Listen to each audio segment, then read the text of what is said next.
എനിക്ക് ഇഷ്ടപ്പെട്ടില്ല, അതുകൊണ്ട് നീ അത് കഴിക്കരുത്, അല്ലെങ്കിൽ നീ ഇത് കാണരുത് നമുക്ക് പറയാൻ പറ്റത്തില്ല. അങ്ങനത്തെ ഒരു അവകാശം അധികാരം നമുക്ക് ആർക്കും ഇല്ല. എല്ലാവർക്കും ഇഷ്ടപ്പെടുന്ന ഭക്ഷണം ചിലപ്പോൾ റംസാൻ ഇഷ്ടപ്പെട്ടില്ല, അവനെ കുറ്റം പറയാൻ പറ്റത്തില്ല.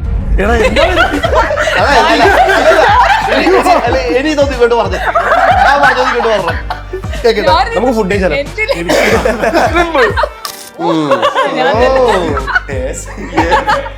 എന്ത് രസാന്നൊരു സ്ക്രീനിൽ കാണാൻ ഞങ്ങളിങ്ങനെ നോക്കിയിരുന്നു പോയി.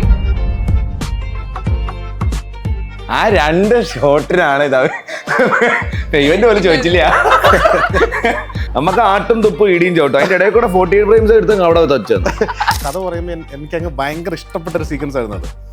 ഞാൻ തോളത്ത് വെച്ചോണ്ടിരുന്നപ്പോൾ മാവേലി ആരാന്ന് അന്ന് എൻ്റെ അടുത്ത് പറഞ്ഞില്ല. അവിടെ വന്ന് ചാവട്ടിയ മാവേലിന്റെ തോളത്താണ് കയറി വരുന്ന നല്ല മാസ് സീൻ. നമുക്ക് സജിനാണ് മാവേലി. സജിന്റെ ഡൂപ്പ് ഇട്ടേക്കണത് അവിടെ നിന്ന് വന്നേക്കണ ചേട്ടാ. ആ ചേട്ടൻ്റെ വയർ ഇത്രയുണ്ട്. ആ ചേട്ടൻ എൻ്റെ തോളത്ത് സ്കൂളിൽ കയറി എന്നിട്ട് എൻ്റെ തോളത്തേക്ക് ഞാൻ കയറി സീസ പോലെ പുള്ളി എൻ്റെ തോളത്ത്. ഇത്രയുള്ള ഒരു ഡോറ്, 3 പേര് കൂടെ തോള് മാവേലി മാസൊക്കെ പോയി.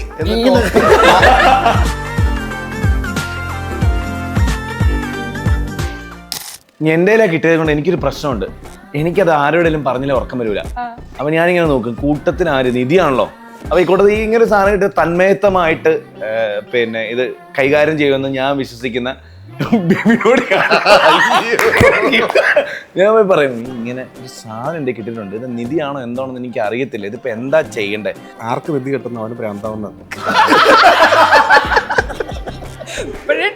അവന് മനസ്സിലായതുകൊണ്ട് തന്നതാ അത്. ബാക്കിയുള്ള ക്രിപ്റ്റോ ആണോ എന്താണെന്ന് അറിയില്ല. ഇതുകൊണ്ട് നിധിയുടെ പ്രശ്നം കയ്യിന്ന് പോണ പറ, ഇത് സോൾവ് ചെയ്യാൻ എന്റെ ഒരു ഐഡിയ ഉണ്ട് കേട്ടോ.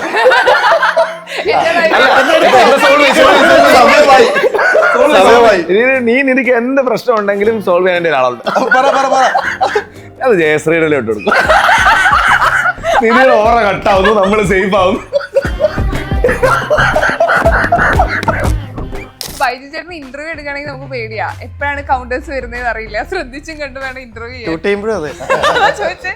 മരിക്കാൻ കിടന്ന മുമ്പിൽ വെച്ച് കൗണ്ടർ വീച്ച ആളാ. ആയാലും വലിയ കാര്യമൊന്നും. പുള്ളി ക്യാമറ റെഡി എന്ന് പറയുമ്പോഴേക്കും ഇവിടുന്ന് കൗണ്ടർ തുടങ്ങും. പിന്നെ നമ്മൾ കരഞ്ഞ നമ്മൾ ചേട്ടാ പ്ലീസ് ഒന്നും നിർത്തുന്ന അഭിനയിച്ചോട്ടെ, ഞങ്ങൾക്ക് അറിയില്ല അഭിനയിക്കാൻ തുടങ്ങിയുള്ളൂ. ആക്ഷൻ പറഞ്ഞ പുള്ളി ക്യാരക്ടർ ഓടിക്കും, നമ്മൾ ചിരിച്ചോണ്ട് നിൽക്കും. നമ്മളൊരു സാധനം ചെയ്തു, അത് ഓഡിയൻസിന് കണ്ടു, അവരുടെ അഭിപ്രായം പറയുന്നു. അതിന്റെ അപ്പുറത്തോട്ട് അതിനെ നമുക്ക് എന്തുകൊണ്ടാണ് മോശമായി ചെന്ന് ചോദിക്കാനൊന്നും പറ്റില്ല, അത് അവരുടെ ഇഷ്ടമാണ്. ചിലവർ വന്നിട്ട് പറയുന്നത് ഓക്കെ പടത്തെ പറ്റി മോശം പറഞ്ഞാൽ അവരുടെ അക്കൗണ്ട് റീച്ച് കിട്ടും എന്നുള്ള സാധനത്തിൽ ചിലവർ ചെയ്യുന്നത് ഞാൻ കണ്ടിട്ടുണ്ട്. ഈ പടത്തിന് മാത്രമല്ല വേറെ പടങ്ങളിലും. നമ്മൾ ഭയങ്കരമായിട്ട് എൻജോയ് ചെയ്തു, നമ്മൾ ചിരിച്ചു. ഇത് വേറെ ഒരു നമ്മളല്ലാതെ ഈ സിനിമ അല്ലാതെ അടുത്തൊരാൾ ഇത് കണ്ടിട്ട് ചിരിച്ചില്ലെങ്കിൽ നമുക്ക് കുറ്റം പറയാൻ പറ്റത്തില്ല. നമ്മളോട് ഇതാണോ തമാശ, ഇത് എവിടെ തമാശ എന്ന് വെച്ചാൽ കഴിഞ്ഞു.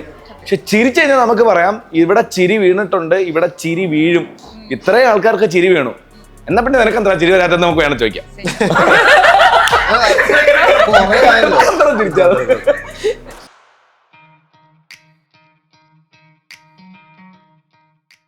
ഹായ് ഹലോ നമസ്കാരം. സൈന സത് പ്ലസിന്റെ എല്ലാ പ്രേക്ഷകർക്കും സ്വാഗതം. This is me Shijana Jose Prakash. ഇപ്പോൾ തിയേറ്ററിൽ സക്സസ്ഫുള്ളി റണ്ണിങ് ആയിക്കൊണ്ടിരിക്കുന്ന സാഹസം എന്ന ചിത്രത്തിന്റെ വിശേഷങ്ങളുമായിട്ട് ഈ സിനിമയുടെ ക്രൂ മെമ്പേഴ്സ് ആണ് ഇതിന്റെ കൂടെ ജോയിൻ ചെയ്യുന്ന. ഒരുപാട് സ്നേഹത്തോട് സ്വാഗതം ചെയ്യുന്നു. നമസ്കാരം.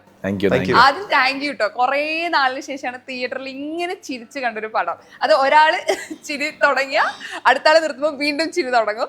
അത് ഭയങ്കര രസമായിട്ടാണ് അത് മേക്ക് ചെയ്ത് എടുത്തിട്ടുള്ളത്. സോ ഇപ്പം തിയേറ്ററിൽ നിന്ന് ഇറങ്ങുമ്പോൾ അല്ലെങ്കിൽ ഇപ്പൊ തിയേറ്ററിൽ നിന്ന് വരുന്ന റെസ്പോൺസ് എങ്ങനെയാണ് ശരിക്കും? ഇപ്പോൾ ഭയങ്കര സന്തോഷം. അത് നമ്മൾ എക്സ്പെക്ട് ചെയ്തിരുന്നു ആൾക്കാർ ചിരിക്കണം, അല്ലെങ്കിൽ ഈ പറയുന്ന പോലെ എല്ലാവർക്കും വർക്കാവുന്ന ഒരു പടമായിരിക്കും എന്നൊക്കെ നമ്മുടെ മനസ്സിലുണ്ടായിരുന്നു. പക്ഷെ അറ്റ് ദ എൻഡ് നമ്മൾ വിചാരിച്ച ഒരു പാറ്റേൺ ഓഫ് അല്ലെങ്കിൽ ഒരു കൈൻഡ് ഓഫ് ഓഡിയൻസിലേക്ക് മാത്രമല്ല പടം ഇപ്പൊ എത്തിയിരിക്കുന്നത്. ഫാമിലി ആയാലും കുട്ടികളായാലും എല്ലാവരും ഭയങ്കരമായിട്ട് എൻജോയ് ചെയ്യുന്ന ഒരു പടമായിട്ട് മാറി. അതിൽ ഭയങ്കര സന്തോഷം. ഈ മറ്റേ നായകനെക്കാട്ട് സ്റ്റൈലിഷ് ആയിട്ട് വരുന്ന വില്ലൻ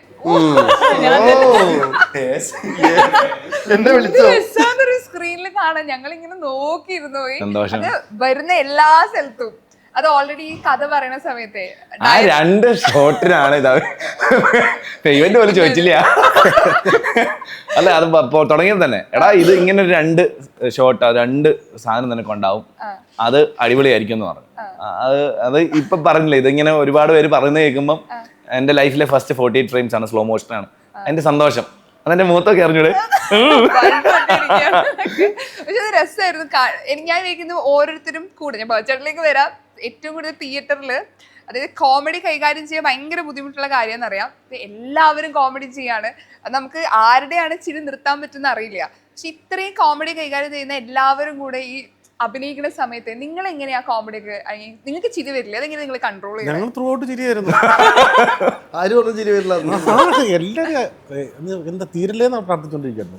അല്ല, എനിക്കത് നരേൻ ചേട്ടന്റെ ഫ്ലാറ്റ് സീക്വൻസിലൊക്കെ അവിടെ ഷൂട്ട് നിർത്തി വെച്ചിട്ടുണ്ട് ചിരി കാരണം. അല്ല, ചേട്ടനായിട്ട് ഇംപ്രൂവൈസ് ചെയ്ത കുറച്ച് സാധനങ്ങളുണ്ട്. അപ്പം നമ്മൾ പോലും എക്സ്പെക്ട് ചെയ്തില്ല അത് അങ്ങനെ ചേട്ടൻ ആ സമയത്ത് അങ്ങനെ ഒരു സംഭവം പറയൂന്നുള്ളത്. അപ്പം ഷോട്ടിൽ നമ്മളും ഉണ്ട്, ഞാനുണ്ട്, ഹരി ഉണ്ട്. ചേട്ടൻ പെട്ടെന്ന് കയ്യിൽ നിന്ന് സാധനങ്ങളും നമ്മളിങ്ങനെ പിടിച്ചിരിക്കണമല്ലോ. പൊട്ടിപ്പോയ സാധനമില്ലേ മറ്റേ കാർത്തിയുടെ മിസ്റ്റർ ആൽക്കഹോളിക് സ്പോട്ടിൽ ഇടുന്നതാണ്. കട്ട് പറഞ്ഞിട്ട് നമ്മൾ 2 മിനിറ്റ് എല്ലാവരും സെറ്റിൽ ആയിട്ട് വീണ്ടും ഷൂട്ട് ചെയ്യാണ്. നരഞ്ചേട്ടൻ ഞങ്ങൾ അങ്ങനെ കണ്ടിട്ടില്ലേ, കാരണം ആ കഥാപാത്രം രസമായിരുന്നു, അത് അങ്ങനെ തന്നെ കൊണ്ടുപോകാന്നും പറയുന്നതും ഭയങ്കര ഇതാണ്. ഇനി ഫോർ ദ പീപ്പിൾ അതൊക്കെ പുള്ളി അപ്പട്ടതാണ്. ശരിക്കും ഓണത്തിന് ഓൾറെഡി ഒരു പാട്ട് ഇറക്കി. ആൻഡ് നമ്മൾ സിനിമ കാണുന്ന സമയത്ത് അതിപ്പോൾ റൊമാൻറ്റിക് സീൻ ആണെങ്കിലും മ്യൂസിക്കിൽ നല്ല പണിയെടുത്തിട്ടുണ്ട്. നമ്മൾ അതിൽ ഒരു 50% സിനിമയാണെങ്കിൽ 50% നമ്മളത് ബാക്കി മ്യൂസിക്കിൽ പോയിട്ടുണ്ട്. സോ അതെങ്ങനെയായിരുന്നു തിയേറ്ററിൽ, അതിന്റെ ഒരു ബാക്ക് പണികളൊക്കെ എങ്ങനെയായിരുന്നു, അല്ലെങ്കിൽ ആ പണിക്ക് റിസൾട്ട് എങ്ങനെയായിരുന്നു? ഈ സിനിമയുടെ ഏറ്റവും വലിയ അസറ്റുകളിൽ ഒന്നാണ് ബിബിൻ അശോകിന്റെ മ്യൂസിക്കും. കാരണം ഇതൊരു മ്യൂസിക്കലി പ്രീ കമ്പോസ് ചെയ്ത് ഉണ്ടാക്കേണ്ട ഒരു സിനിമയാണ്. അപ്പം അത്ര തന്നെ 24 hours നമ്മുടെ കൂടെ ഇരുന്നിട്ട് എന്തെങ്കിലും ഒരു ഐഡിയ പറയുമ്പോൾ തന്നെ അത് മ്യൂസിക്കലി ചെയ്ത് കാണിച്ചു തരാണ് ബിബിൻ. ഒരുവിധപ്പെട്ട എല്ലാ സീനും ഇപ്പോൾ ഞാൻ പറയുന്ന പോലെ ഇപ്പോൾ ജീവയുടെ സീനാണെങ്കിലും ഏത് സീനാണെങ്കിലും അതിനു മുമ്പ് തന്നെ ഇപ്പം ഫ്ലാറ്റ് സീക്വൻസ് മുഴുവൻ മ്യൂസിക് ചെയ്ത് അതിൻ്റെ ലെങ്ത്ത് ലോക്ക് ചെയ്തിട്ടാണ് നമ്മൾ ഷൂട്ട് ചെയ്യുന്നത്. അപ്പം അവിടെ വന്ന് ഈ ലെങ്ത്ത് മുതൽ ഈ ലെങ്ത്ത് വരെ നരൻ ചേട്ടൻ്റെ എൻട്രി, അതിന് ഈ ബീറ്റ് അതവിടെ പ്ലേ ചെയ്തിട്ടാണ് ചെയ്യുന്നത്. അപ്പം അത്രയും സപ്പോർട്ട് ചെയ്യുന്നൊരു മ്യൂസിക് ഡയറക്ടർ ഉണ്ടാവുന്നത് കൊണ്ട് മാത്രം ആണ് അങ്ങനെ ചെയ്യാൻ പറ്റുന്നത്. സത്യം. ഇപ്പം നായകൻ, ഇപ്പം എല്ലാവരും റിവ്യൂസ് നമ്മൾ വരുന്ന സമയത്താണ് ആളുകൾ സിനിമ കണ്ട് ഇറങ്ങും പറയുമ്പോൾ റംസാൻ ചെയ്ത കഥാപാത്രത്തിന് അല്ലെങ്കിൽ കോമഡി വേണം എന്നാൽ അതൊന്നും ഓവറാക്കാനും പാടില്ല, പക്ഷെ അത് രസമായിട്ട് നൈസായിട്ട് കൊണ്ടുപോയിട്ടുള്ളത്. അതായത് ഇപ്പോൾ മലയാള സിനിമയിൽ ഒരു നായകനെ കിട്ടി അല്ലെങ്കിൽ എല്ലാ റോളുകളും റംസാനിൽ കയ്യിൽ ഭദ്രമായിരിക്കുന്ന ആളുകൾ കോൺഫിഡൻ്റ്ലി പറയാൻ തുടങ്ങിയിട്ടുണ്ട്. ഇത് ആളുകൾ പറയുമ്പോൾ റംസാൻ്റെ ഒരു റിയാക്ഷൻ എന്താണ് ശരിക്കും? സന്തോഷം, ഭയങ്കര സന്തോഷമുണ്ട്. കാരണം നമ്മളെല്ലാവരും എഫേർട്ട് ഇടുന്നത് പ്രേക്ഷകർ അംഗീകരിക്കാൻ വേണ്ടിയിട്ടും ആണ്. അപ്പോൾ ഞാനൊരു മെയിൻ ഹീറോ ആയിട്ടൊരു പടം എന്ന് ഞാനിപ്പോൾ ഒരിക്കലും ചിന്തിക്കാത്തൊരു സ്റ്റൈലിലൂടെയാണ് ഞാൻ പോയിക്കൊണ്ടിരിക്കുന്നത്. അപ്പം ഓഫീസർ ഓൺ ഡ്യൂട്ടി ചെയ്താലും അല്ലെങ്കിൽ അതിന് മുന്നേ റൈഫിൾ ക്ലബ് ചെയ്തപ്പോഴും എനിക്ക് നല്ല സിനിമകളുടെ ഭാഗമാവുക, അതിനകത്ത് നല്ലൊരു ക്യാരക്ടർ ചെയ്യുക, എവിടെയെങ്കിലും ഒരു പോയിന്റിൽ പെർഫോമൻസ് ചെയ്യാൻ ഒരു ആർക്ക് ആ ക്യാരക്ടറിന് ഉണ്ടെങ്കിൽ കുറച്ചും കൂടി സന്തോഷം എന്നുള്ള രീതിയിലാണ് ഞാൻ പോയിക്കൊണ്ടിരുന്നത്. അപ്പോഴാണ് എനിക്ക് ഈ സിനിമ വന്നത്. ഈ സിനിമയിൽ ഞാൻ വരാൻ മെയിൻ കാരണം ഞാൻ നായകനായതുകൊണ്ടല്ല, ഈ സിനിമയിൽ ഞാൻ മെയിൻ ലീഡ് നിൽക്കുന്നതുകൊണ്ട് മാത്രമല്ല. ഈ സിനിമയുടെ കഥ ചിലപ്പോൾ ഇനി ഇതുപോലൊരു സ്ക്രിപ്റ്റും ഇതുപോലൊരു മേക്കിങ്ങും കുറേ കാലം കഴിഞ്ഞിട്ട് ഒരു പടത്തിന് കിട്ടുള്ളൂ. അപ്പോഴേക്കും ചിലപ്പം ടൈം അയ്യോ എനിക്ക് ചെയ്യാൻ പറ്റിയില്ലല്ലോ എന്ന് തോന്നി ഇരിക്കണേക്കാൾ ഭേദം ഈ സമയത്ത് ഇങ്ങനെ ഒരു സ്ക്രിപ്റ്റ് എനിക്ക് ചെയ്യണം, അല്ലെങ്കിൽ ഇത് ചിലപ്പോൾ ഇനി once in a lifetime നടക്കുന്ന ചിലപ്പോൾ ഒരു സ്ക്രിപ്റ്റ് ആവാൻ ചാൻസ് ഉണ്ടെന്ന് വിചാരിച്ചാണ് ഞാൻ സിനിമ ചെയ്യുന്നത്. പിന്നെ എനിക്ക് കൃത്യമായിട്ട് അറിയാം ഈ സിനിമയിൽ ഞാൻ നായകനാണെങ്കിൽ പോലും ഇതിൽ ഓരോ കഥാപാത്രങ്ങൾക്കും വളരെയധികം ഇമ്പോർട്ടൻസ് ഉണ്ട്. ഒരിക്കലും ജീവൻ എന്ന് പറയുന്ന എൻ്റെ ക്യാരക്ടറിന് മാത്രമായിട്ട് നിൽക്കുന്ന ഒരു പടമല്ല. അത് കൃത്യമായിട്ട് അറിയാവുന്നത് കൊണ്ട് തന്നെയാണ് ഞാൻ കമ്മിറ്റ് ചെയ്തത്. സോ ഓഡിയൻസ് ഈ പറയുന്ന പോലെ തിയേറ്ററിൽ നിന്ന് ഇറങ്ങുമ്പോൾ നേരത്തെ പറഞ്ഞില്ലേ ഹ്യൂമർ എലമെന്റ് ഉണ്ടെങ്കിൽ പോലും തമാശയ്ക്ക് വേണ്ടി ഒന്നും നമ്മൾ ശ്രമിച്ചിട്ടില്ല. അല്ലെങ്കിൽ ഇവിടെ ഇന്ന കോമഡി ചിരിപ്പിക്കാം എന്ന് വിചാരിച്ച് ചെയ്യുന്ന ഒരു ക്യാരക്ടർ അല്ല ജീവൻ്റെത്. അപ്പോൾ ആ ക്യാരക്ടറിന് ഒരു മീറ്റർ ഉണ്ട്, ആ മീറ്റർ കൃത്യമായിട്ട് പിടിക്കണം. നേരത്തെ പറഞ്ഞ പോലെ 48 ഫ്രെയിംസ് ഒന്നും ഇല്ല. ചെറിയ ചെറിയ പാവം സാധാരണക്കാരനായ ഒരു മനുഷ്യനായിട്ടാണ് എന്നെ പോർട്രേ ചെയ്യുന്നത്. എന്റെ എൻട്രി ആണെങ്കിലും ഉണ്ട്. അപ്പം അങ്ങനെ ഒരു ക്യാരക്ടറാണ് അവിടെ അമുക്കിയേ നമുക്ക് ആട്ടും തുപ്പും ഇടിയും ചോട്ടോ അതിന്റെ ഇടയിൽ കൂടെ 48 ഫ്രെയിംസ് എടുത്ത് അവിടെ വെച്ചെന്ന്. അല്ല, അപ്പൊ ആ ക്യാരക്ടറിന് ഒരു ആർക്ക് ഉണ്ടല്ലോ. ഇപ്പൊ അവസാനമാണ് ജീവന്റെ ലൈഫിൽ സംഭവിക്കുന്ന ആ ഇൻസിഡന്റിന് അവൻ ഔട്ട് ഓഫ് ദി ബോക്സ് ആവുന്നതെന്ന് കാണിക്കുന്ന ഒരു സാധനമുണ്ട്. അപ്പം ആ മീറ്റർ പിടിക്കണം എന്നുണ്ടായിരുന്നു. അത് കൃത്യമായിട്ട് ഡയറക്ടറിന്റെ ഫോളോ അപ്പിൽ നമ്മളത് ചെയ്യാൻ ശ്രമിച്ചു. അത് ഓഡിയൻസിന് സന്തോഷമായിട്ട് അവർ അക്സെപ്റ്റ് ചെയ്തു. അതറിയുമ്പോൾ ഭയങ്കര സന്തോഷം. ഈ സിനിമ കാണുന്ന സമയത്ത് അല്ലെങ്കിൽ അത് പകുതിയോട് പോകുമ്പോഴത്തേക്ക് എനിക്ക് വെട്ടം 90s നമ്മൾ ഏറ്റവും കൂടുതൽ ചിരിപ്പിച്ച വെട്ട സിനിമ പോലെ എനിക്ക് ഫീൽ ചെയ്തത്. എനിക്കൊന്ന് 2K നോക്കുമ്പോൾ ആളുകൾ ഈ സിനിമ ആളുകളെ ഇപ്പം സിനിമ ഇപ്പം വല്ല ഓണത്തിനായാലും ടി വിയിൽ വരുമ്പോൾ ഏറ്റവും കൂടുതൽ എൻജോയ് ചെയ്യും. അങ്ങനെയാണ് എനിക്ക് തോന്നിയിട്ടുള്ളത്. കാരണം എവിടെ നിന്നൊക്കെയാണ് ആരൊക്കെയാണ് വരുന്നത് ഒരു പിടുത്തം കിട്ടാത്ത പോലെയായിരുന്നു കണ്ടുകൊണ്ടിരുന്നത്. ഈ കാസ്റ്റിംഗിൽ എങ്ങനെയായിരുന്നു എന്ന് അറിയാൻ ഒരു ആഗ്രഹമുണ്ട്. ഇപ്പൊ ഇത് നേരത്തെ പറഞ്ഞ പോലെ ഈ സിനിമയിൽ വന്നും പോയും കളിക്കുന്ന ഒരുവിധപ്പെട്ട എല്ലാ ക്യാരക്ടേഴ്സിനും കൃത്യമായ സ്പേസും ഭയങ്കര ഇമ്പോർട്ടൻസും ഉള്ളതുകൊണ്ട് തന്നെ ഓരോരുത്തരെയും മാത്രമല്ല ഇതൊക്കെ ഓരോ മീറ്ററാണ്. ഇതിനകത്ത് എനിക്ക് തോന്നുന്നത് ബബീഷ് ഏട്ടന്റെ ഗ്യാങ് ആണെങ്കിൽ പോലും 3 പേരും 3 മീറ്ററിലായിരിക്കും. ഇപ്പൊ ഇവിടെ ഇവരെ 3 പേരെ എടുത്തതിൽ ശബരീഷ് ആണെങ്കിലും റംസാൻ ആണെങ്കിലും ഹരി ആണെങ്കിലും 3 ടോട്ടൽ ഡിഫറെന്റ് മീറ്ററിലാണ് ഇത് ഓടിക്കൊണ്ടിരിക്കുന്നത്. അല്ല, എല്ലാവർക്കും കഥകൾ പറയാനുണ്ട്, അവർക്ക് അവരുടേതായ ഒരു സാധനമുണ്ട്. അപ്പം അതുകൊണ്ട് തന്നെ വേറെ വേറെ പോലെ ഇരിക്കണം അവരുടെ ഡയലോഗ് ഡെലിവറി സംഭാഷണവും ഹാൻഡ് പിക്ക് ചെയ്തെടുത്താണ്. എങ്ങനെ പറയുന്നതായിരിക്കും നല്ലത്. ഇതിപ്പോ നോക്കുമ്പോ എല്ലാവരുടെ ഏജ് ഡിഫറെന്റ്, ഓരോരുത്തരും ഓരോ ഏജ് ഗ്രൂപ്പാണ്. പക്ഷെ വരുമ്പോഴത്തേക്ക് അതെല്ലാം സിങ്ക് ആയിട്ട് വരുന്നുണ്ട്. സോ അതിൽ നിങ്ങൾ ഈ സിനിമ ഷൂട്ട് ചെയ്യുന്നതിന് മുമ്പ് എന്തെങ്കിലും ഒരു ഏജ് മാറ്റാനോ? എനിക്ക് ആ സമയത്താണ് ഞാൻ അറിയാം നീ എന്തിനും അല്ല, ഞാനങ്ങനെ ഇത് പറഞ്ഞപ്പോഴേ മൊത്തത്തിൽ നോക്കി വന്നപ്പോൾ അവിടെ ലോക്കായി പോയത്. ശരിക്കും നല്ല ഇടി കിട്ടിയിട്ടുണ്ടോ ശരിക്കും? പിന്നെ ഓർമ്മ ഞാൻ കൊടുത്തായിരുന്നു, എനിക്ക് കിട്ടിയായിരുന്നു. ഏതാണ്ട് ഇവിടെ എനിക്കുണ്ട് ഒരു കുഞ്ഞു എല്ലാവർക്കും കിട്ടി. കാര്യം എല്ലാം നമ്മൾ തന്നെ ചെയ്തത്. അല്ല, നമ്മള് പുറത്തൊന്നും എടുത്തിട്ടില്ല. കയറ് കെട്ടി തൂങ്ങാൻ പറഞ്ഞു. അല്ല, പറഞ്ഞോ, ഒരു ഫ്ലോയിലൊക്കെ പോയതല്ലേ, പറഞ്ഞോ. കയറ് കെട്ടി തൂങ്ങാനാണേലും റംസാന്റെ ചാടിച്ചവിട്ട്, ഞാൻ തിരിച്ചവിട്ടുന്നത്, മൂക്കിനുള്ള ഇടി എല്ലാം, ഗൗരി ഇടിച്ച് തെറിച്ച് വീഴുന്നത്. മാവേലിനെ ചുമന്നുകൊണ്ട് തന്നെ സംഭവം. അയ്യോ, മാവേലിനെ ചുമന്ന് കൊണ്ടുവന്ന് നമ്മള് എൻട്രി. അപ്പൊ എന്നെ കഥ പറയുമ്പോ എനിക്ക് അങ്ങ് ഭയങ്കര ഇഷ്ടപ്പെട്ട ഒരു സീക്വൻസ് ആയിരുന്നു അത്. ഞാൻ തോളത്ത് വെച്ചോണ്ട് വരുന്നപ്പോ മാവേലി ആരാന്ന് അന്ന് എൻ്റെ അടുത്ത് പറഞ്ഞില്ല. ആന്ന് അവിടെ വന്ന് 48 നിങ്ങൾ ചവിട്ടിയ മാവേലിനെ തോളത്ത് കയറി വരുന്ന നല്ല മാസ് സീൻ. നമുക്ക് സജിനാണ് മാവേലി. സജിന്റെ ഡൂപ്പ് ഇട്ടേക്കണത് അവിടെ നിന്ന് വന്നേക്കണ ചേട്ടാ. ആ ചേട്ടൻ്റെ വയർ ഇത്രയുണ്ട്. ആ ചേട്ടൻ എൻ്റെ തോളത്ത് സ്റ്റൂളെ കയറി എന്നിട്ട് എൻ്റെ തോളത്തേക്ക് ഞാൻ കയറി സീസ പോലെ പുള്ളി എൻ്റെ തോളത്ത്. അയ്യോ എങ്ങനെയല്ല നടക്കാൻ പറ്റുന്നില്ലായിരുന്നു. ഇത്രയുള്ള ഒരു ഡോറ്, 3 പേര് കൂടെ തോള് മാവേലി മാസൊക്കെ പോയി. എന്നിട്ട് കറക്റ്റ് ആയിട്ട് ബൈചേട്ടൻ അങ്ങോട്ട് പോകുമ്പോ ഈ മാവേലിനെ എടുത്തിട്ട് ക്യാരം ബോർഡിന്റെ ടേബിളിൽ ഇട്ടിട്ട് ഈ ടേബിളും ഒക്കെ കൂടെ പൊട്ടി താഴെ വീണം. ഇതൊക്കെ കൂടെ ഉള്ളൊരു മാസ്റ്റർ ഫ്രെയിം. ആ, പിന്നെ റീടേക്ക് പോയി. പക്ഷെ ഇത് റീടേക്ക് പോകുമ്പോൾ ഇതൊക്കെ വീണ്ടും ശരിയാക്കണം, എന്നിട്ട് വീണ്ടും എടുക്കണം. ശരിക്കും നിങ്ങളുടെ ടേക്ക് പോയ ഇതിൽ ഏറ്റവും കൂടുതൽ നമ്പർ ഓഫ് ടേക്ക് പോയ ആരാണ് ഈ ഷൂട്ട് സമയത്ത്? എനിക്ക് തോന്നുന്നു കാർത്തി ആയിരിക്കും. കാർത്തിയുടെ ഒരു ഷോട്ടില് മറ്റേ ബൈച്ചേട്ടൻ്റെ അടുത്ത് കഥ പറഞ്ഞ് മറ്റേ പാർക്കിങ്ങിൽ വെച്ചിട്ട് പറഞ്ഞു കൊടുക്കുന്ന ഒരു കൺവിൻസിങ് സാധനമുണ്ട്. ഇത് കൺവിൻസ് ചെയ്യാനായിട്ട് ഇവൻ ഇത് അറിയില്ല എന്താണെന്ന്. അത് ആദ്യം മനസ്സിലാക്കട്ടെ. അത് അവനറിയില്ല, കേട്ടിരിക്കുന്ന ബൈച്ചേട്ടൻ ഒട്ടും അറിയില്ല അതെന്താ സംഭവം എന്ന് വെച്ചാല് എല്ലാവരോടും അവരുടേതായ രീതിയിൽ ഡയലോഗ് ഡെലിവറി എടുക്കാം, അവരുടെ രീതി മോഡിഫൈ ചെയ്ത് പറയാന്നൊക്കെ പറഞ്ഞിട്ടുണ്ടായിരുന്നു. പക്ഷെ ആ ഡയലോഗ് ഭയങ്കര ക്രൂഷ്യലാണ്. കാരണം ഇവർക്ക് 2 ഇന്റൻഷൻസ് ഉണ്ട് ബബീഷ് ഏട്ടൻ ആൻഡ് ഗാങ്ങിന് ഇവിടെ വരുന്നതിന് എന്നുള്ളത് ക്ലിയർ ആവേണ്ടത് അവിടെയാണ്. അറ്റ് ദ സെയിം ടൈം ഇത് നമ്മൾ ഓഡിയൻസിനോടും പറഞ്ഞു കൊടുക്കുന്ന ഒരു മൊമെന്റ്. ഓഡിയൻസിനും ആ ക്ലാരിറ്റി കിട്ടേണ്ടത് ആ ഡയലോഗിലാണ്. അത് സ്വയം മാറ്റി പറഞ്ഞാൽ ചിലപ്പം ആ സ്ട്രെസ് കിട്ടൂല. അപ്പൊ അതുവരെ കാർത്തി ഭയങ്കര ഹാപ്പി ആയിട്ട് എന്തും എന്റെ രീതിയിൽ പറയാന്ന് പറഞ്ഞു വന്നിട്ട് ഈ സാധനം ഇവൻ എങ്ങനെ പറഞ്ഞാലും ഒന്നുകിൽ സ്റ്റാർട്ടിങ് തെറ്റും അല്ലെങ്കിൽ എൻഡിങ് തെറ്റിപ്പോകും. പിന്നെ ഇത് കൂടെ പിടിക്കേണ്ടത് ബൈചേട്ടനാണ്. ബൈചേട്ടനാണെങ്കിൽ കഥ അങ്ങോട്ട് മനസ്സിലായിട്ടില്ല. അപ്പൊ പുള്ളിക്ക് കഥയെ കറക്റ്റായിട്ട് അറിയാമെങ്കിലല്ലേ ഇവൻ ഈ പറയുന്നത് എനിക്കറിയാവോ, ഞാൻ ഈ പറയുന്നത് അവൻ അറിയാവോ എന്നറിഞ്ഞാലാണല്ലോ ബാക്കി കൂടെ പിടിക്കാൻ പറ്റുള്ളൂ. അപ്പം ബൈചേട്ടൻ എന്നോട് പറഞ്ഞത് എൻ്റെ 10-40 വർഷത്തെ സിനിമാ ജീവിതത്തിൽ ഇതുപോലെ മനസ്സിലാവാത്തൊരു സ്ക്രിപ്റ്റിൽ ഞാൻ അഭിനയിച്ചിട്ടുള്ളതാണ്. എനിക്കത് ആ ടേക്ക് അത് കുറച്ച് പോയി. പക്ഷെ നന്നായിട്ട് ചെയ്തു. അവന് ഭയങ്കര രസമായിട്ട് ഹാൻഡിൽ ചെയ്തു. അവന്റെ ക്യാരക്ടർ ആണെങ്കിലും ഓഡിയൻസ് ഭയങ്കരമായിട്ട് ചിരിച്ചൊരു ക്യാരക്ടറാണ്.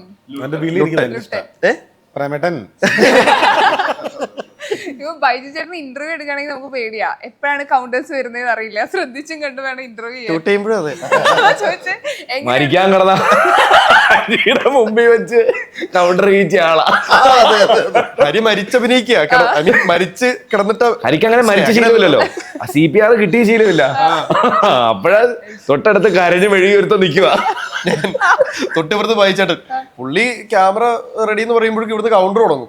പിന്നെ നമ്മൾ കരഞ്ഞ നമ്മൾ ബൈച്ചേട്ടാ പ്ലീസ് ഒന്നും നിർത്തുന്ന അഭിനയിച്ചോട്ടെ, ഞങ്ങൾക്ക് അറിയില്ല അഭിനയിക്കാൻ, തുടങ്ങിയുള്ളൂ. ബൈച്ചേട്ടൻ എപ്പോഴും കോമഡിയാ, ലൈക്ക് ഏതൊരു ടേക്കിനും. പക്ഷെ ആക്ഷൻ പറഞ്ഞ പുള്ളി ക്യാരക്ടർ ഓടിയും, നമ്മൾ ചിരിച്ചോണ്ട് നിൽക്കും.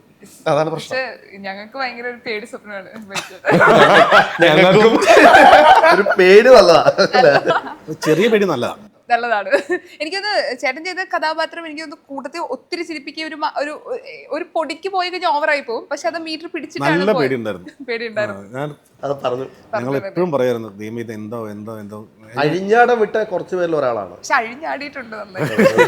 അത് നല്ല ടെൻഷൻ ഉണ്ടായിരുന്നു. നമ്മള് ഇത് ഓവറായി പോയി കഴിഞ്ഞാൽ കയ്യിൽ നിന്ന് പോയല്ലോ, കയറി കയറുന്നുള്ളത്. പടത്തിന്റെ മൂഡ് സെറ്റ് ചെയ്യുന്നത് ഭഗതന്റെ ക്യാരക്ടർ അല്ലേ? അതിന്റെ റീസൺ എന്ന് പറഞ്ഞാൽ കറക്റ്റ് ബിബി അത് കറക്റ്റ് ആയിട്ട് നമ്മളെ എവിടെ ഏത് ലൈനിൽ നിർത്തണം എന്നുള്ളത് പുള്ളിക്ക് നന്നായിട്ട് അറിയാം. അപ്പോൾ ഡയറക്ടറിന്റെ ഡ്യൂട്ടി കറക്റ്റ് ആയിട്ട് ചെയ്തുകൊണ്ടാണ് ആ ക്യാരക്ടറിനെ ഇങ്ങനെ ജനങ്ങളിലേക്ക് എത്തിക്കാൻ പറ്റും. അല്ല, ഇവർ ഈ പറഞ്ഞ പോലെ മുംബൈത്ത് കഥ തുടങ്ങി ഈ കല്യാണ വീട്ടിലെത്തി. അപ്പോൾ പ്രേക്ഷകൻ ഞാനിപ്പോൾ എന്താ ചെയ്യേണ്ടത്, ഞാനിത് മനസ്സിലാക്കുകയാണോ വേണ്ടത്, ഞാൻ ചിരിക്കാനാണോ സെറ്റ് ആവേണ്ടതെന്ന് അറിയാതെ ഒരുപാട് ക്യാരക്ടേഴ്സ് വന്നുകൊണ്ടിരിക്കുമ്പോൾ പേടിക്കാനൊന്നുമില്ല, ഇവിടെ നിന്ന് അങ്ങോട്ട് ചിരിയാണ് പരിപാടി എന്ന് സെറ്റ് ചെയ്യുന്നത് ഭഗത്താണ്. സത്യം, ശരിയാ. പിന്നെയാണ് അത് പിടിച്ചു പോകുന്നത് ആള്. എന്താ പിള്ളേരൊരു പുതിയ സാധനം ഇറങ്ങിയിട്ടുണ്ടോ? പിന്നെ അങ്ങോട്ട് പിന്നെന്താ കണ്ട റോഡിലിരിക്കുന്ന സീന് ആ റോഡിലിരിക്കുന്നില്ലേ അച്ഛനെക്കാട് ചെയ്തിട്ടുണ്ട് ഇരിപ്പുണ്ട്. കൊള്ളായിരുന്നു. ഇവര് നമുക്ക് സെഗ്മെന്റിൽ പോവാം. എനിക്കറിയാം കാത്തിരിക്കായിരിക്കും. നമുക്ക് ജീവചേട്ടന്റെ പ്രദേശം ജീവചേട്ടന്റെ കഥകൾ കുറെ ഉണ്ടാക്കും. ജീവചേട്ടന്റെ കഥകൾ സ്പോട്ടിൽ പറയുന്നത് ഇഷ്ടമാണ്. ഇപ്പം നമ്മുടെ സാഹസം സക്സസ്ഫുള്ളി റണ്ണിങ് ആയിക്കൊണ്ടിരിക്കുകയാണ്. ഈ സക്സസ് സെലിബ്രേഷന്റെ ഭാഗമായിട്ട് ക്രൂ മെമ്പേഴ്സ് നിങ്ങൾ എല്ലാവരും കൂടി ഒരു ട്രിപ്പ് പോവാണ്. ഞങ്ങൾ പ്ലാൻ ചെയ്തിട്ടുണ്ട്. ഓ, അത് റിയലായിരുന്നു. നമ്മളെപ്പോഴാ പോകുന്നത്? ഞങ്ങൾ പ്ലാൻ ചെയ്തിട്ടുണ്ടോ? പ്ലാൻ ചെയ്തിട്ടുണ്ട്. അപ്പൊ നിങ്ങൾ ശരിക്കും പോകുന്നത് ഒരു കാട്ടിലേക്കാണ്. ഓക്കെ, ഇത് കഥയാണ് കേട്ടോ, ബാക്കി പറയണം. ഓക്കെ, പോകുന്ന സമയത്ത് ജീവചേട്ടന്റെ കയ്യിൽ ഒരു നിധി കിട്ടി. ഈ നിധി ജീവചേട്ടൻ മാത്രം വേറെ ആരും കണ്ടിട്ടില്ല. ഓക്കെ, ബാക്കി കഥ. എന്റെ കിട്ടിയത് കൊണ്ട് എനിക്കൊരു പ്രശ്നമുണ്ട്. എനിക്കത് ആരോടെങ്കിലും പറഞ്ഞില്ല ഉറക്കം വരൂല. അപ്പൊ ഞാനിങ്ങനെ നോക്കും, കൂട്ടത്തിന് ആര്, നിധിയാണല്ലോ, കൂട്ടത്തിൽ ആരാണെന്ന് മൊത്തത്തിൽ ഇങ്ങനെ നോക്കും. അപ്പൊ കൂട്ടത്തിൽ എല്ലാവരും ഉണ്ട് ട്രിപ്പിന്. അപ്പൊ ഈ കൂട്ടത്തിൽ ഇങ്ങനെ ഒരു സാധനം കിട്ടി തന്മയത്തമായിട്ട് പിന്നെ ഇത് കൈകാര്യം ചെയ്യുമെന്ന് ഞാൻ വിശ്വസിക്കുന്ന ഞാൻ പോയി പറയും, ഇങ്ങനെ ഒരു സാധനം എന്റെ കിട്ടിയിട്ടുണ്ട്, ഇത് നിധിയാണോ എന്താണെന്ന് എനിക്ക് അറിയത്തില്ല, ഇതിപ്പോ എന്താ ചെയ്യണ്ടേ? ഇപ്പൊ സാഹസത്തിന്റെ പരിപാടിക്കാണല്ലോ നമ്മൾ വന്നേ. ഇപ്പൊ നമ്മളായിട്ട് ഇത് കിട്ടുവാണെങ്കിൽ എല്ലാവർക്കും ഒരുമിച്ച് എന്നുള്ള നിലയ്ക്ക് പോകണം, അതോ നമുക്ക് രണ്ടു അടിക്കണമെന്ന് പറയാൻ ബിബിനോട് ഇത് പറഞ്ഞു. ഓക്കെ, ഇനി ബാക്കി ഞാനാണോ? നിധി ആർക്ക് നിധി കിട്ടുന്നു അവന് ഭ്രാന്താവുന്ന അവന് മനസ്സിലായതുകൊണ്ട് തന്നതാ അത്. ഇല്ല, ഞാനാണെങ്കിൽ ആ നിധി എടുത്തിട്ട് എല്ലാവരും ഉണ്ടല്ലോ, അപ്പം ഞാൻ സാഹസത്തിൻ്റെ സെക്കൻഡ് പാർട്ട് ഈ നിധി വെച്ചിട്ടാണ് ഒന്ന് വെറുതെ പറഞ്ഞിട്ട് ഇത് ആക്ച്വൽ നിധി അല്ല, ഇതൊരു ആർട്ട് പ്രോപ്പർട്ടി ആണെന്ന് പറഞ്ഞിട്ട് ഇവരെ വെച്ചിട്ട് ഒരു റൗണ്ട് കറക്കി നോക്കും. അപ്പൊ എനിക്ക് ചിലപ്പോ സാഹസത്തിന്റെ സെക്കൻഡ് പാർട്ട് കിട്ടും. ഇനി നിധി ആണെങ്കിൽ ഇതൊക്കെ കഴിഞ്ഞ് വീട്ടിൽ കൊണ്ടുപോകല്ലോ. അല്ല, നമ്മൾ 4 പേരല്ലേ പോകുന്നേ. അപ്പം എന്തായാലും ഭഗത്തേട്ടനെ മാത്രം എനിക്ക് ഒഴിവാക്കി നിർത്താൻ പറ്റില്ല. അപ്പൊ എന്തായാലും ഈ നിധിയുടെ വിധി എന്താണെന്ന് അറിയാനായിട്ട് ഞാൻ ഭഗത്തേട്ടനെ കൂട്ടും. എനിക്കും ഭ്രാന്ത് പറ്റും. ഞങ്ങള് 4 പേരാണല്ലോ, അതും ഫോറസ്റ്റ് ആണ്. അപ്പൊ എന്ത് വേണമെങ്കിലും സംഭവിക്കാം. ഇങ്ങനൊരു സംഭവം കിട്ടിയപ്പോ ഇതിന്റെ പുറകെ എന്ത് വള്ളി വേണമെങ്കിലും വരാമെന്നുള്ളൊരു ചാൻസ് കാണുന്നുണ്ട്. അപ്പൊ നമ്മുടെ കൂട്ടത്തിലെ അടുത്ത വള്ളിയായ ഹരിനെ വിളിച്ച് ഞാൻ കാര്യം പറയും, എടാ ഇങ്ങനൊരു സംഭവം കിട്ടിയിട്ടുണ്ട്. അപ്പം ട്രാക്കർ ആണോ അതോ പാസ്വേഡ് ആണോ അതോ മറ്റേ ബാക്കിയുള്ള ക്രിപ്റ്റോ ആണോ എന്താണെന്ന് അറിയില്ല. ഇതുകൊണ്ട് നിധിയുടെ പ്രശ്നം കയ്യിൽ നിന്ന് പോണ പറ, ഇത് സോൾവ് ചെയ്യാൻ എന്റെ ഒരു ഐഡിയ ഉണ്ട് കേട്ടോ.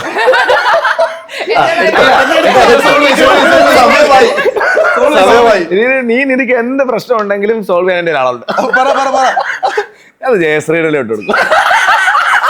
നിധിയുടെ ഓറ കട്ടാവുന്നു, നമ്മള് സേഫ് ആവുന്നു.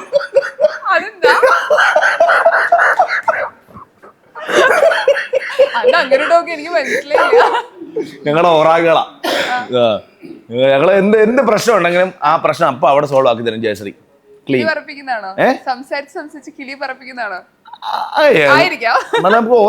ഇതൊരു പസിലാണ്. കേൾക്കുന്ന ആൾക്കാർക്ക് പല പെർസ്പെക്റ്റീവിൽ ഇതിനെ പറ്റി ചിന്തിക്കാൻ പറ്റും. മനസ്സിലാവില്ല. അതാ, പല പെർസ്പെക്റ്റീവ്സിൽ ആൾക്കാർക്ക് ഇതിനെ ചിന്തിക്കാൻ പറ്റും. Let them think. അടുത്ത പ്രാവശ്യം ചോദിച്ചാൽ മതി, ഞാൻ ഇങ്ങനെ പറഞ്ഞോളൂ, എന്തുകൊണ്ടായിരിക്കും അങ്ങനെ പറഞ്ഞെന്ന് ചോദിച്ചാൽ മതി. ഞങ്ങളുടെ ഓറാകളാ. ഇതെന്താന്ന് വെച്ചാൽ നമ്മളെല്ലാരും കുറേ ദിവസങ്ങൾ ഒരുമിച്ചിരുന്ന് എല്ലാരും പരസ്പരം ഭയങ്കര കൂട്ടായി. അതാണ് ഇങ്ങനെ അങ്ങോട്ടും ഇങ്ങോട്ടും അതായത് ഇപ്പം ഇതിന്റെ ക്ലൈമാക്സ് ആ 10 ദിവസം തൊടുപുഴ ഷൂട്ട് ചെയ്യുന്ന സമയത്തൊക്കെ എനിക്കൊന്ന് 6 ക്യാരവൻ എങ്ങനെ ഉണ്ട്. അത്രയും ആർട്ടിസ്റ്റ് ഉണ്ടല്ലോ, 13 ആർട്ടിസ്റ്റ് എങ്ങാണ്ട് ഉണ്ട്. പക്ഷെ എല്ലാവരും കൂടെ ഒരു ക്യാരവനിലാണ് ഉണ്ടാവുക. പിന്നെ അവിടെ കഥയും അപ്പൊ അതിന്റെ ബാക്കി പത്രമാണ് ഈ പറയുന്ന കാര്യങ്ങൾ. ഞങ്ങളെപ്പോഴും പറയും സീനിയേഴ്സ് ഉണ്ട്, ഒന്ന് രണ്ട് സിനിമകൾ ചെയ്തവരുണ്ട്, തുടക്കക്കാരുണ്ട്. ഇവരെല്ലാവരും കൂടെ ഒരു ഒറ്റ വിഷനാ സാഹസം എന്ന് പറഞ്ഞ സിനിമ. അതെങ്ങനെയാണോ നമ്മുടെ പിന്നെ ടീം, നമ്മുടെ ടെക്നീഷ്യൻസ് അത് വർക്ക് ചെയ്ത് തീർക്കണമെന്ന് ആഗ്രഹിച്ച് എന്താണോ നമ്മളെ കൊണ്ടത് ആവശ്യം അത് എൻ്റെ ഏറ്റവും നല്ല രീതിയിൽ ഏറ്റവും ബെസ്റ്റ് ഔട്ട്പുട്ട് കൊടുക്കുക. അതിന് നമുക്ക് ചെയ്യാവുന്നതൊക്കെ ചെയ്യാന്നുള്ള അതാ. പിന്നെ ഈ വന്ന എല്ലാവരും പെട്ടെന്ന് തന്നെ ഭയങ്കര സിങ്കായി. ഇപ്പം ഭഗതേട്ടനൊക്കെ ഞങ്ങളുടെ കൂടെ തന്നെ ആയിരുന്നു. വർത്താനൊക്കെ പറഞ്ഞ് കട്ടക്കാപ്പിയൊക്കെ കുടിച്ച് സംസാരിച്ച് പാട്ടൊക്കെ പാടി ഞങ്ങൾ 10 ദിവസം നൈറ്റ് ഷൂട്ടാ. രാത്രി 7 മണി മുതൽ രാവിലെ 7 മണി വരെയാണ്. അപ്പോൾ ഫുൾ ഔട്ട് ആൻഡ് ഞങ്ങൾ ഇടയ്ക്ക് ക്ഷീണം വരും. അപ്പോൾ ഞങ്ങൾ വേറെ എന്തെങ്കിലും കാര്യത്തിൽ ഉനോ കളിക്കും. അങ്ങനെ ടോട്ടൽ സാഹസത്തിന്റെ സെറ്റ് എന്ന് പറയുന്നത് ഭയങ്കര രസമായിരുന്നു. എന്നാൽ നമുക്ക് വേണ്ട കൃത്യമായിട്ടുള്ള നമ്മളെ കൊണ്ട് വേണ്ട കാര്യം കൃത്യമായിട്ട് അത് അതിന്റെ വഴിക്ക് നമ്മുടെ ഔട്ട്പുട്ട് നമ്മുടെ പെർഫോമൻസ് നമ്മൾ അത് വാങ്ങിച്ചെടുക്കുകയും ചെയ്യും. അതുകൊണ്ടാണ് നമ്മൾ ഷെഡ്യൂൾ ഇതിനേക്കാളും 2-3 ദിവസം മുമ്പ് സിനിമ തീർത്തത് കൊണ്ടാണ്. പിന്നെ അതിന്റെ പ്രൊമോഷൻസ്, ഇതിന്റെ ബാക്കിയായിരുന്നു പ്രൊമോഷൻസ്. ഈ സമയത്തേക്ക് നമ്മളൊക്കെ അങ്ങോട്ടും ഇങ്ങോട്ടും ലൈക്ക് എന്ത് പറഞ്ഞാലും ലൈക്ക് നമ്മൾ എന്ത് ഉദ്ദേശത്തിലാണ് പറയുന്നത്, നമ്മൾ അത്രയും ഭയങ്കര സ്ട്രോങ് ആയിട്ടുള്ള കണക്ഷൻസ് ആയി. ഇപ്പൊ ഇവിടെ ജയശ്രീ ഇല്ല, ഇത് ജയശ്രീ കേൾക്കുമ്പോൾ വിളി വരും തെണ്ടി. അല്ല അത് ഇത് കാണുന്ന ഓഡിയൻസിന് നമ്മൾ എന്തിനാ ഇത്രയും ചിരിക്കണേന്ന് ചിലപ്പോൾ തോന്നും. പക്ഷെ നമ്മൾ അങ്ങോട്ടും ഇങ്ങോട്ടും ഭയങ്കര ഗീവ് ആൻഡ് ടേക്ക് ആയിരുന്നു. എല്ലാവരും ഭയങ്കര കംഫർട്ട് ആയിരുന്നു. ഈ കേരളത്തിന് അവിടെ തൊട്ട് ഇവിടെ വരെയുള്ള തിരുവനന്തപുരം തൊട്ട് കാസർഗോഡ്, കണ്ണൂർ, കാസർഗോഡ് കണ്ണൂർ എല്ലാം നമ്മൾ പോയി. അപ്പൊ അത്രയും യാത്ര ഒരുമിച്ച് ചെയ്യുന്നു. അപ്പൊ അതിനിടയിൽ കുറെ തമാശയും കാര്യങ്ങളൊക്കെ ഉള്ളതുകൊണ്ട് ആർക്കും ആരെയും അല്ല ബേസിക്കലി നമ്മള് ഇപ്പൊ ഞാൻ ജീവനെ കളിയാക്കും, ജീവനെ കളിയാക്കും, ഹരിനെ എല്ലാവർക്കും അങ്ങോട്ടും കിട്ടലും വാങ്ങലൊക്കെ ഉണ്ട്. അപ്പൊ ഇതിന്റെ ഇടയിൽ ജയശ്രീക്ക് നമ്മള് ഭയങ്കര കമ്പനിയാ. അപ്പൊ ഇടയ്ക്ക് കൊട്ടുമ്പോ ജയശ്രീ മാത്രമാണ് പെട്ടെന്ന് ഒന്ന് മുഖം വാടുന്ന കുട്ടി, ഒന്ന് മുഖം വാടും.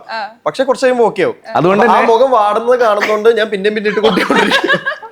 അതുകൊണ്ട് തന്നെ ഒരാള് തിരിച്ച് ഇന്ന ആള് വാങ്ങിക്കുള്ളൂ, തിരിച്ചു തരുന്നില്ല പറഞ്ഞാൽ നമ്മൾ ആൾക്ക് കൂടുതൽ കൊടുക്കും. പക്ഷെ ഇപ്പൊ മാറിട്ടോ, ഇപ്പൊ പയ്യെ തിരിച്ചു കിട്ടി തുടങ്ങി. അതുകൊണ്ട് പ്രൊമോഷൻസിന് തിയേറ്റേഴ്സിനൊക്കെ ഒരാൾക്ക് വരാതിരിക്കാൻ പേടിയാ. കാര്യം വന്നില്ലേ അവ തീർന്ന് എന്തെങ്കിലും വർക്ക് ഉണ്ടോ അല്ലെങ്കിൽ എന്തെങ്കിലും ഷൂട്ടൊക്കെ ആണെന്ന് പറഞ്ഞാൽ എന്ത് ഷൂട്ട്, ഏത് ഷൂട്ട്, ഞങ്ങൾക്ക് ഇല്ലാത്ത ഷൂട്ട്, ഏത് ഷൂട്ട്, എന്താ ഡീറ്റെയിൽ പറയാം, ഏത് ബ്രാൻഡ്, ഇതൊക്കെ ചോദിക്കും. ചിലപ്പോ കള്ളം പറഞ്ഞ ബന്ധുവിന്റെ വീട്ടിൽ പോകാൻ നിൽക്കുന്ന ആളെ കൈയോടെ പിടിക്കും. ഇതിപ്പോ നിങ്ങൾ ഇത്രയും ലോങ് ആയിട്ട് ഈ സിനിമയുടെ പ്രൊമോഷന്റെ ഭാഗമായിട്ടൊക്കെ ഒരുപാട് യാത്ര ചെയ്തല്ലോ.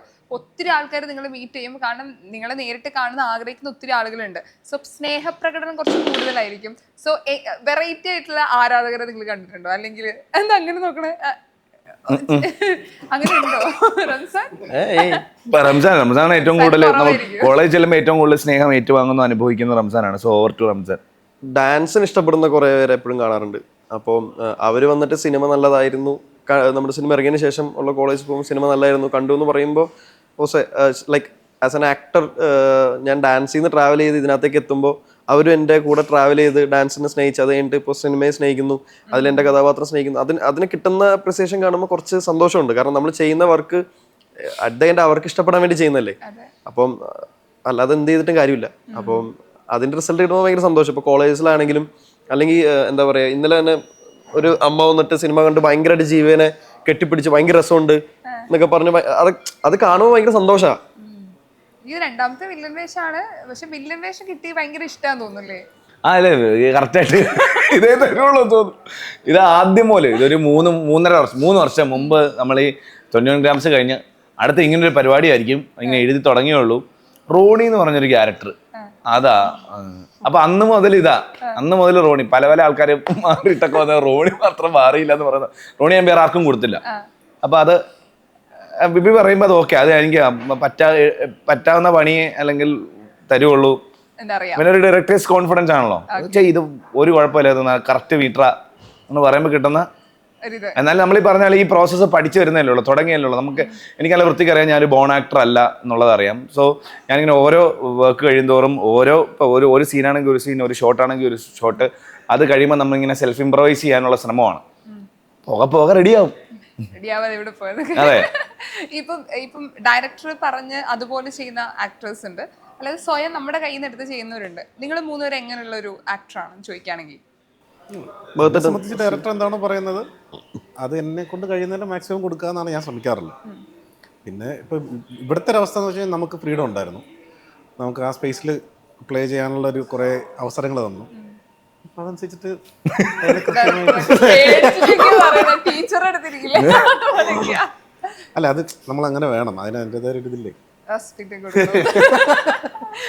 ഇങ്ങനെ ഒരു ആക്ടറാണെന്ന് ചോദിക്കുകയാണെങ്കിൽ അത് ഞാൻ കണ്ടുപിടിച്ചോണ്ടിരിക്കുന്നുള്ളൂ, അധികമൊന്നും ആയിട്ടില്ലല്ലോ, തുടങ്ങിയല്ലേ ഉള്ളൂ. അപ്പം അല്ല, എന്നെ സംബന്ധിച്ച് ഞാൻ സ്ക്രിപ്റ്റ് വായിച്ച് ഇപ്പോൾ എന്താണ് അതിനകത്ത് ഒരു റൈറ്റർ എഴുതുമ്പോൾ അറിയാലോ ഒരു ക്യാരക്ടർ എന്താണെന്നുള്ളത്, അത് മനസ്സിലാക്കി എടുക്കുക എന്നുള്ളതാണ് ഫസ്റ്റ് സ്റ്റെപ്പ്. അപ്പം അത് മനസ്സിലാക്കാൻ മാക്സിമം ശ്രമിക്കും. ഡൗട്ടുകൾ ഉണ്ടെങ്കിൽ ഡയറക്ടറോടും റൈറ്ററോടൊക്കെ ചോദിക്കും.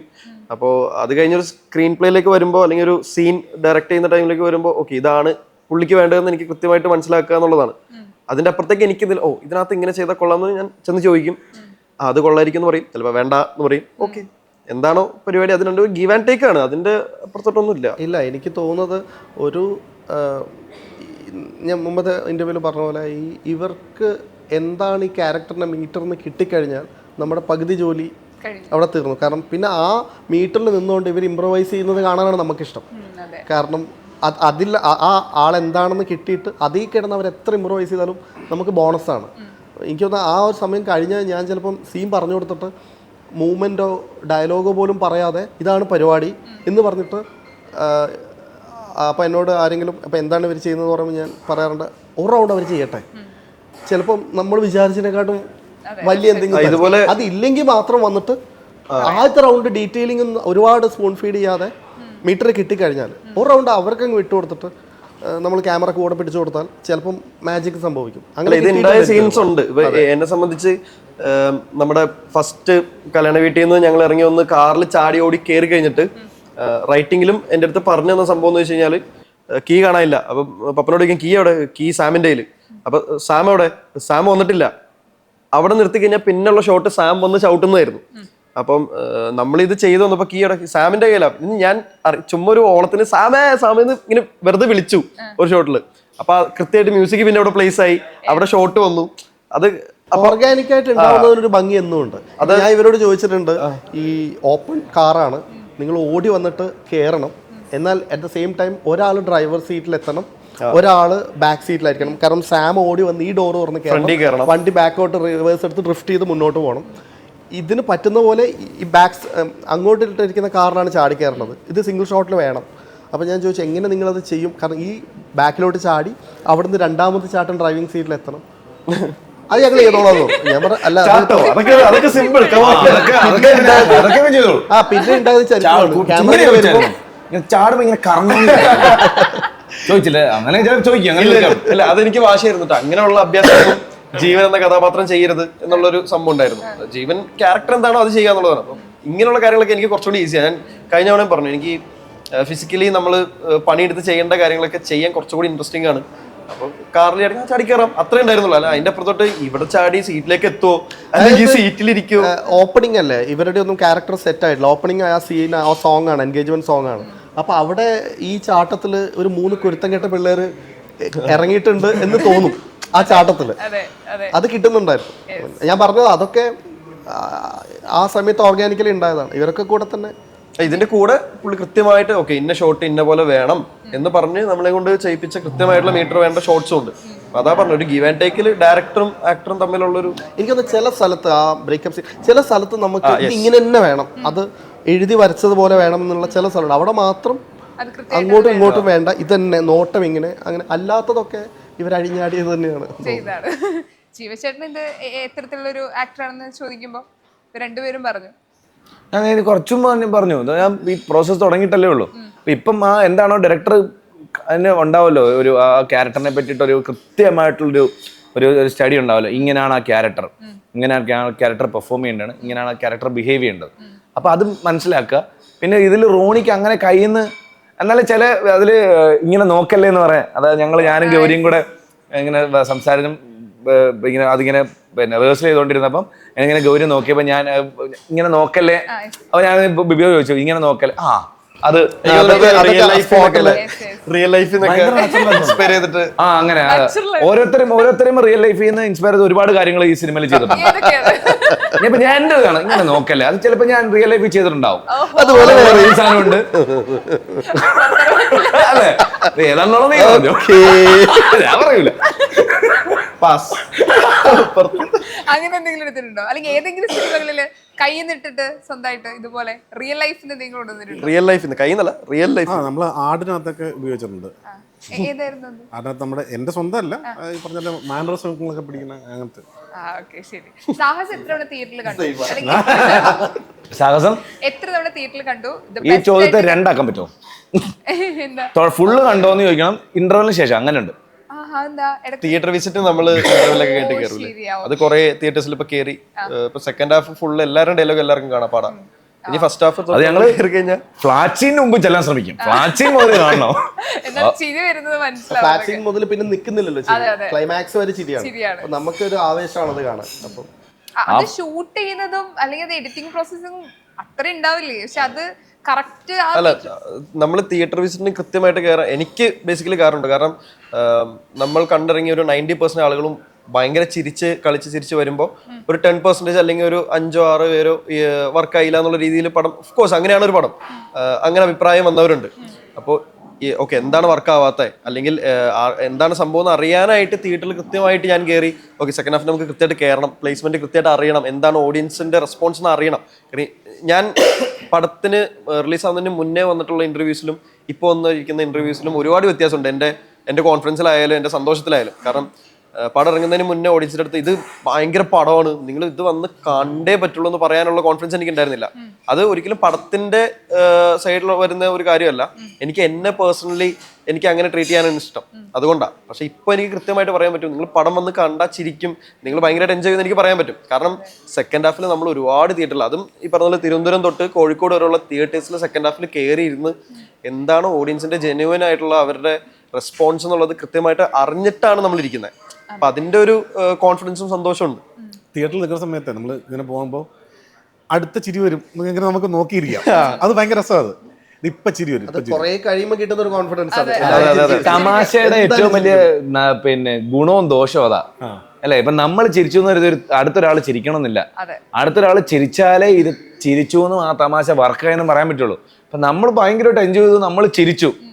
ഇത് വേറെ ഒരു നമ്മളല്ലാതെ ഈ സിനിമ അല്ലാതെ അടുത്തൊരാൾ ഇത് കണ്ടിട്ട് ചിരിച്ചില്ലെങ്കിൽ നമുക്ക് കുറ്റം പറയാൻ പറ്റത്തില്ല. നമ്മളോട് ഇതാണോ തമാശ, ഇത് എവിടെ തമാശ എന്ന് വെച്ചാൽ കഴിഞ്ഞു. പക്ഷെ ചിരിച്ചു കഴിഞ്ഞാൽ നമുക്ക് പറയാം ഇവിടെ ചിരി വീണിട്ടുണ്ട്, ഇവിടെ ചിരി വീഴും, ഇത്രയും ആൾക്കാർക്ക് ചിരി വീണു. എന്നാ പിന്നെ നിനക്ക് എന്താ ചിരി വരാത്തെന്ന് നമുക്ക് വേണം ചോദിക്കാം.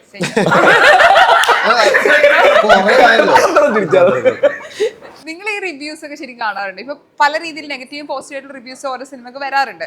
നിങ്ങൾ റിവ്യൂസ് കാണാറുണ്ടോ? അല്ലെങ്കിൽ പലപ്പോഴും നല്ല കാര്യങ്ങളൊക്കെ എപ്പോഴും റീൽസ് ആയിട്ടും ആളുകൾ പോസ്റ്റ് ചെയ്യാറുണ്ട്? അല്ല, അത് മാത്രമല്ല എല്ലാ രീതിയിലുള്ള റിവ്യൂസ് നമ്മൾ കാണാറുണ്ട്. ഞാൻ കാണാറുണ്ട്. ഞാനും കാണും. ഞാൻ കണ്ടതുണ്ട്. അഭിപ്രായങ്ങൾ എടുക്കുന്ന രീതി എങ്ങനെയാ? എങ്ങനെ റിവ്യൂസിന് എടുക്കുന്ന രീതി എങ്ങനെയാ? ശരി. അല്ല, ഞാൻ ബേസിക്കലി എനിക്കിപ്പോൾ ഇതിന് മുന്നേ ഞാൻ ഒരുപാട് റിയാലിറ്റി ഷോയും പരിപാടിയൊക്കെ ചേർന്നു. അതിലും എനിക്ക് പോസിറ്റീവ് പോലെ തന്നെ നെഗറ്റീവ് ഉണ്ടായിരുന്നു. എൻ്റെ കമന്റ് സെക്ഷനിൽ നെഗറ്റീവ് ഉണ്ടായിരുന്നു. അപ്പൊ ഇതൊക്കെ ഞാൻ എടുത്തിട്ടുള്ള രീതി സ്പോർട്സ്മാൻ സ്പിരിറ്റിൽ നമ്മൾ കൊണ്ടുപോകാന്നുള്ളത് മാത്രമേ ഉള്ളൂ. നമ്മളൊരു സാധനം ചെയ്തു, അത് ഓഡിയൻസിന് കണ്ടു, അവരുടെ അഭിപ്രായം പറയുന്നു. അതിന്റെ അപ്പുറത്തോട്ട് അതിനെ നമുക്ക് എന്തുകൊണ്ടാണ് മോശമായി ചെന്ന് ചോദിക്കാനൊന്നും പറ്റില്ല. അത് അവരുടെ ഇഷ്ടമാണ്, അവർ പൈസ മുടക്കി കാണുന്ന ഒരു പരിപാടിയാണ്. അപ്പം ഓക്കെ അവർക്കത് വർക്കായില്ല, ഓക്കെ മെജോറിറ്റി എന്താ പരിപാടി, മെജോറിറ്റി വർക്കായി, ഓക്കെ അപ്പം നമ്മുടെ പടം ഈ കണ്ടവരിൽ ഏറ്റവും കൂടുതൽ ആൾക്കാർക്ക് വർക്കാവുകയാണ് ചെയ്തിട്ടുള്ളത്. അതിൽ സന്തോഷിക്കുക. ഇപ്പം മറ്റുള്ളവർ എന്താണ് കമന്റ് പറയുക, ഇപ്പം ഓക്കെ എൻ്റെ അഭിനയം ഇഷ്ടപ്പെട്ടില്ല, എനിക്ക് അടുത്തതിൽ ശരിയാക്കാൻ നോക്കാം, അത്രേ ഉള്ളൂ. അതിന്റെ അപ്പുറത്തോട്ട് എനിക്കൊന്നും അതിനകത്ത് ചിന്തിക്കാനില്ല. അല്ല, റിവ്യൂസും കമൻസും കാണുമ്പോൾ എൻ്റെ ഒരു ജഡ്ജ്മെന്റ് വെച്ച് എനിക്ക് തോന്നാറുണ്ട് ഇതൊരു ജെന്യുവൻ ഫീഡ്ബാക്ക് ആണെന്നും അല്ലെങ്കിൽ ഇത് എടുക്കേണ്ട കാര്യമില്ല. രണ്ട് ടൈപ്പും ഞാൻ കാണാറുണ്ട്. അപ്പോൾ അതിനകത്ത് എടുക്കേണ്ട കാര്യമുള്ള ഫീഡ്ബാക്സ് കാണുമ്പോൾ എനിക്ക് തന്നെ തോന്നും ശരിയാ അത് പാളിയായിരുന്നു, അത് ഇവർക്കും മനസ്സിലായല്ലേ എന്ന് എനിക്ക് തോന്നാറുണ്ട് ചില കമൻറ്റ് കാണുമ്പോൾ. അപ്പം നമ്മളെ ഒരു പകുതി മൈൻഡിലെങ്കിലും അത് കുറച്ച് ഇങ്ങനെ ആയിരുന്നു എന്ന് തോന്നിയത് തന്നെ ഒരാൾ പറയുമ്പം യെസ് പാളിയിട്ടുണ്ട്, അതുകൊണ്ടാണല്ലോ അയാളും അങ്ങനെ പറഞ്ഞതെന്ന് തോന്നാറുണ്ട്. ഒരു കാര്യമില്ലാണ്ട് ഉള്ളതും കാണാറുണ്ട്. അപ്പം ഏതാണോ എടുക്കേണ്ടത് അത് എടുക്കാറുണ്ട്. അല്ല, ചിലർ ടു ബി വെരി ഫ്രാങ്ക് ചിലവർ വന്നിട്ട് പറയുന്നത് ഓക്കെ പടത്തെ പറ്റി മോശം പറഞ്ഞാൽ അവരുടെ അക്കൗണ്ട് റീച്ച് കിട്ടും എന്നുള്ള സാധനത്തിൽ ചിലർ ചെയ്യുന്നത് ഞാൻ കണ്ടിട്ടുണ്ട്. ഈ പടത്തിന് മാത്രമല്ല വേറെ പടങ്ങളിലും. അപ്പം അങ്ങനെയുള്ളതിനൊന്നും ഇപ്പം നമ്മൾ ഒരിക്കലും അവരുടെ യൂട്യൂബ് ചാനലിൽ ചെന്നിട്ട് നമ്മൾ അവരുടെ യൂട്യൂബ് ചാനൽ കൊള്ളില്ല എന്ന് പറഞ്ഞ് റിവ്യൂ ചെയ്ത് നമുക്ക് പൈസ കിട്ടിയിട്ട് കാര്യമുണ്ടോ? ഇല്ല. പിന്നെ എനിക്ക് തോന്നുന്നത് കമൻറ്റ് കാണാം, റിവ്യൂസ് കാണാം, ഫീഡ്ബാക്സ് എടുക്കാം. ഇപ്പം ഞാനല്ല, എനിക്ക് തോന്നുന്നു പ്രേക്ഷകനാണെങ്കിലും നേരിട്ടൊരാളുടെ കയ്യിൽ നമുക്ക് പരിചയമുള്ള ഒരാളിൽ നിന്നും കേൾക്കുന്നതായിരിക്കും ആ സിനിമ കാണണോ വേണ്ടോ തീരുമാനിക്കാൻ ഏറ്റവും നല്ല മെത്തേഡ്. കാരണം ഓർഗനൈസ്ഡ് PR ഹെയ്റ്റ് ക്യാമ്പയിൻസ് ആവശ്യത്തിലെന്ന് നടക്കുന്ന ഒരു സ്ഥലമാണ്. അത് നമുക്കത് കണ്ടാൽ മനസ്സിലാവുകയും ചെയ്യും. ഇത് ഒരു ഓർഗനൈസ്ഡ് PR ഹെയ്റ്റ് ക്യാമ്പയിൻ ആണോ അതോ ഒരാൾ അത് കണ്ടിട്ടിട്ടതാണോ. അപ്പോൾ ഇത് രണ്ടും ഞാൻ കണ്ടിട്ടുണ്ട്. ഡിജിറ്റൽ വേൾഡ് അല്ലേ? അതെ അതെ. അപ്പോൾ എനിക്കൊന്ന് പരിചയമുള്ള ഒരാളോട് അളിയാ നല്ലതാണോ എന്ന് ചോദിച്ചിട്ട് പോകുന്നതായിരിക്കും നല്ലത്. അതും പിന്നെ പ്രത്യേകിച്ച് അഭിപ്രായം പറയുമ്പോൾ ഫുഡിന്റെ പോലെ തന്നെ എനിക്ക് ഇത് ഇഷ്ടപ്പെടാം, ഇഷ്ടപ്പെടാതിരിക്കാം. എടാ എനിക്ക് ഇഷ്ടപ്പെട്ടു, നീ ട്രൈ നോക്ക്, ചിലപ്പോൾ നിനക്ക് ഇഷ്ടപ്പെടും, ചിലപ്പോൾ എനിക്ക് ഇഷ്ടപ്പെടത്തില്ല. അതാണ് നമ്മുടെ അഭിപ്രായം. പക്ഷെ നമുക്ക് ഒരിക്കലും എനിക്ക് ഇഷ്ടപ്പെട്ടില്ല അതുകൊണ്ട് നീ അത് കഴിക്കരുത് അല്ലെങ്കിൽ നീ ഇത് കാണരുത് നമുക്ക് പറയാൻ പറ്റത്തില്ല. അങ്ങനത്തെ ഒരു അവകാശം അധികാരം നമുക്ക് ആർക്കും ഇല്ല. നമുക്ക് എനിക്ക് ഇഷ്ടപ്പെട്ടില്ല, അതായത് കാരണം എന്തോ ആയിക്കോട്ടെ, ചിലപ്പോൾ ജെന്യൂൻ കാരണമായിരിക്കും, ചിലപ്പോൾ ജെന്യൂൻ അല്ലാത്ത കാരണമായിരിക്കും. എനിക്ക് ഇഷ്ടപ്പെട്ടില്ല, എനിക്ക് വർക്കായില്ല, അത് നമുക്ക് ആ അഭിപ്രായത്തോട് നമ്മൾ 100% യോജിക്കും. എനിക്ക് ഇഷ്ടപ്പെട്ടില്ല അതുകൊണ്ട് നീ കാണരുതെന്ന് പറയാൻ പറ്റും, അങ്ങനെ ചെയ്യാൻ പാടില്ല. അത് ഒരാളുടെ പേഴ്സണൽ ഇതല്ലേ. എനിക്ക് ഇഷ്ടപ്പെട്ടില്ല, ചിലപ്പോൾ റംസാൻ ഇഷ്ടപ്പെടുമായിരിക്കും. കാര്യം റംസാൻ ഇഷ്ടപ്പെടുന്ന 1, 2, 3 ഫാക്ടർ അതിനകത്തിലുണ്ടായിരിക്കും. എനിക്കായിരിക്കും ഇതൊന്നും വർക്കാകാത്തത്. അതുകൊണ്ട് എനിക്ക് ഇഷ്ടപ്പെട്ടില്ല, അതുകൊണ്ട് എനിക്ക് ഇഷ്ടപ്പെട്ടില്ല. പക്ഷെ നീ കണ്ടു നോക്ക്, ചിലപ്പോൾ നിനക്ക് ഇഷ്ടപ്പെടാം. അത് മാറിയിട്ട് എനിക്ക് ഇഷ്ടപ്പെട്ടില്ല അതുകൊണ്ട് നിങ്ങൾ ആരും ഇത് കാണരുതെന്ന് പറയരുത്. അവർ കണ്ട എക്സ്പീരിയൻസ് ആയിട്ട് ഫുഡ് കഴിക്കുന്ന പോലെ എല്ലാവർക്കും ഇഷ്ടപ്പെടുന്ന ഭക്ഷണം ചിലപ്പോൾ റംസാൻ ഇഷ്ടപ്പെട്ടില്ല, അവനെ കുറ്റം പറയാൻ പറ്റത്തില്ലല്ലോ.